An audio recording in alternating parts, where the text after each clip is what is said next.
All right, going to be doing another comic review, and this is another book sent to me by my friend Chris. Thank you as always, brother. Today we're going to be talking about West Coast Avengers, the Gospel of Ultron. This is the new Avengers title. Well, new in the sense that we finally have a new West Coast Avengers comic, which wasn't done in, I think Kelly Thompson did the last one. That was short-lived. This is written by Gary Duggan with artwork by, Danny Kim, and color by Arthur Hisale. Hope I'm saying that name right. And basically, this is kind of a continuation of Jerry Duggan's Invincible Iron Man run, which I haven't finished yet. I still got to read book 2, which I might actually do in the near future, just so I can get through the Jerry Duggan run and get to Spencer Acker's run, which is only like 10 issues. And then I'm kind of curious about like Joshua Williamson's Iron Man run, just because I want to see what Williamson can do with Iron Man. And keep in mind, I'm not an Iron Man guy. I usually keep away from it because it's usually the same story. But and Duggan had that same problem of why I've been kind of dragging my heels. It was a good first volume. I did a review of it like 2 years ago. I looked. But yeah. It does feel like, one of the things that keeps me away from Iron Man is that they usually do the same story over again. But this is a little different.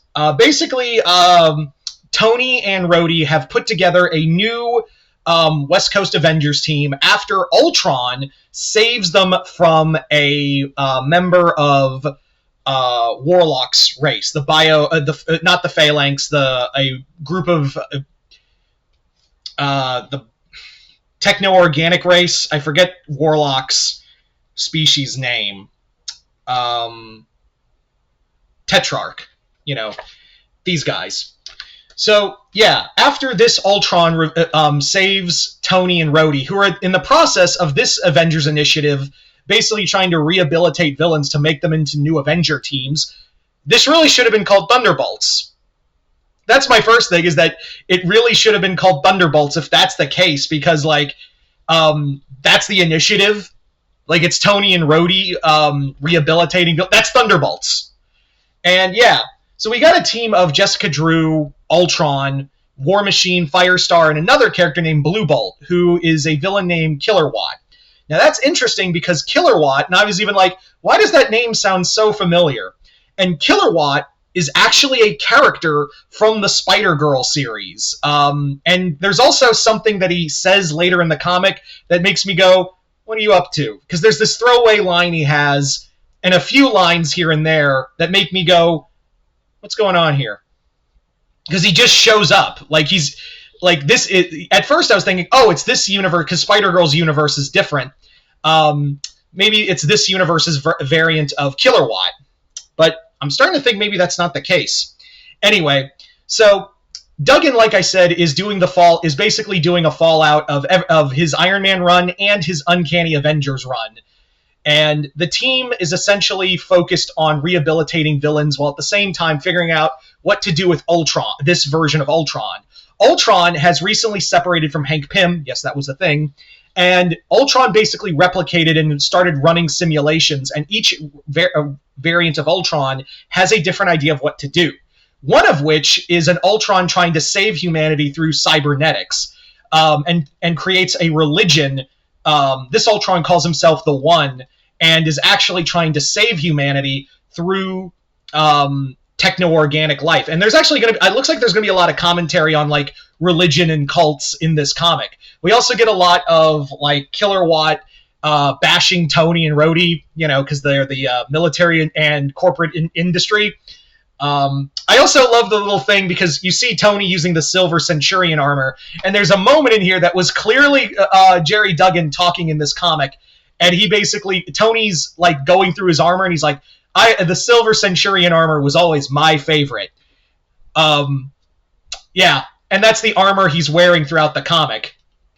Because that was the armor he wore in West Coast Avengers, and it's also my favorite armor. And I'm pretty sure a lot of you guys watching this, Silver Centurion was also your favorite, is probably one of your favorite, if not your total favorite, Iron Man armor. Yeah, the stuff with we also deal with stuff from Krakoa, and Firestar, if you guys remember, during the Krakoa era, she was basically acting like a double agent for both the Avengers and Orchis. And after Orchis fell, the X-Men weren't really kind to her.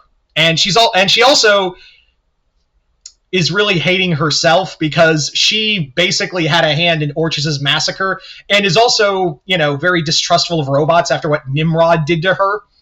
And she's now become an alcoholic. Firestar is a character I always enjoy.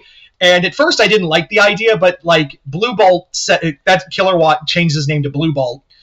He basically says, you have PTSD and you are very messed up. So it looks like we're going to talk about like mental help for superheroes through Firestar. So Ultron, you may think, is the big villain of this comic. Not really. It's actually Flag Smasher, aka the evil Steve Rogers from Secret Empire. Yep. You'd think he'd be a bigger threat, but no, he's here, and it does look like he may be the overarching threat of the comic. But yeah. So Flag Smasher is just basically building an army of incels to try to take over America or make California a new nation or something. That looks like it's going to be the overarching thing. The comic has a lot of great humor to it, some solid action. I love all the interplay between all the characters. And one of the things, it's just nice to have West Coast Avengers again. That's one of my takeaways, is that it's just really nice to have West Coast Avengers back, because like the whole thing of it is like West Coast Avengers was always like the B and C team superheroes joining the team. And it makes me wonder, are Tigra and Moon Knight going to rejoin? That'd be cool. Wonder Man is appearing. And that's where I come in with Blue Bolt, because he basically says a line where Blue Bolt changes his name to Wonder Man, and Simon, who has a joke where, I'm getting a streaming service too. They can't soon. They can't do this to me. So Wonder Man is on his way to face Blue Bolt, and Iron Man's like, you really shouldn't have done that. Simon's going to come after you. And Blue Bolt goes, we've got a history. He just doesn't know it yet. And it makes me wonder, are you the same Blue Bolt from the Spider-Girl series? Are you the same Killer Watt from the Spider-Girl series? Makes me wonder if so I feel like that might be an answer soon. Again, I'm reading in trade, so maybe they already answered it or not. But yeah, this is a pretty fun series. If you enjoyed Duggan's Iron Man run, or just want to see West Coast Avengers again, here you go. This is a nice, fun comic. If you aren't really feeling Jed McKay's Avengers, I am. I just am very behind on it. And same with his Moon Knight, too. Jesus. But yeah, I do recommend this. Other than that, Chris, thank you so much for sending me this comic and others. And yeah, if you've read West Coast Avengers, let me know in the comments below what you guys thought of it. Other than that, I'm Mr. Multiverse. I'll see you next time in the Multiverse.